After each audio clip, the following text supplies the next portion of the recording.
Münir Karaloğlu programımızı teşrif etmişlerdir. Hoş geldiniz. Peşenge avasaziye li bajarê Amedê hat vekirin. Ji aliyê jora bazirganiyên Amedê û ji aliyê organîzasyona Mezopotamyayê ve peşengeya kel û pelên avasaziye hat li darxistin. Waliyên bajarê Amedê û serokên jor û odeyên bazirganiyên Amedê û Karsaz amade bûn. Armanca peşengeyê Karsaz wisa anîn ziman û amacê pêkirin ku di nava Karsaz û kampanyayên ku giradên înşaatê de tekilî deynin û nasandina kel û pelên avadanînê bikin. Fuarak li Amedê ve 22 ilk defa salak 22 da fuara nû vebûye. Ji ber hêra Kurdistanê jî gelek nîvanê me jî hatine. Fiyat pir zêde bî sadece li Türkiye tenê li dünya genelî wer bî ama li Türkiye daha zêde bî. Hem ji ber dolar jî ji ber bilind bîye. Ji ber wê hawayê li Türkiye jî fiyat pir zêde bîye. û vanê özellikle inşaat sektörü jî pir di sıkıntıya de li Türkiye yani. Tiştê ku pê nizane ku li van derek li Diyarbekirê tê çêkirin wan tişta nizane li bê wî hîn dibe û ew şirket jî xwe de naskirin li bê derê. Ince ji bê Diyarbekirê hem çonû hatinê derve ku werin bê derê ji bê okê re bê turizmê re û hem jî ji bê firotanê malê wan re tişkî cuda ye baş e.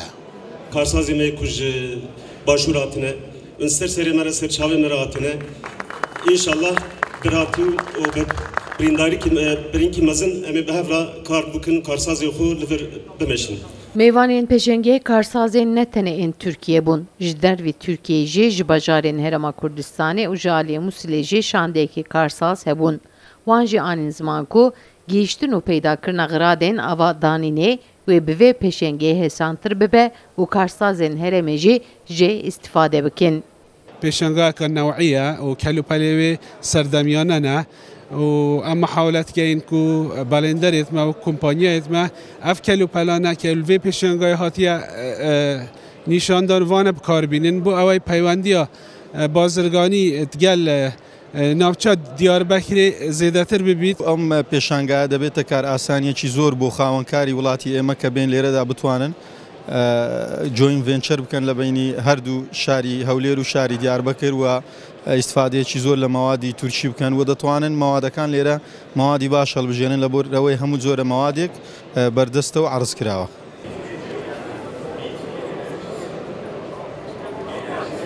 Şest kampanyayên ên Tirkiye û ên bajarê Amedê ên avasaziyê di peşengeyê de standên xwe vekirin û kel û pelên înşaatê dan nasîn.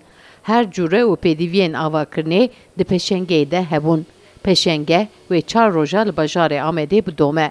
Sevda Kaplan, Kurdistan TV, Amed.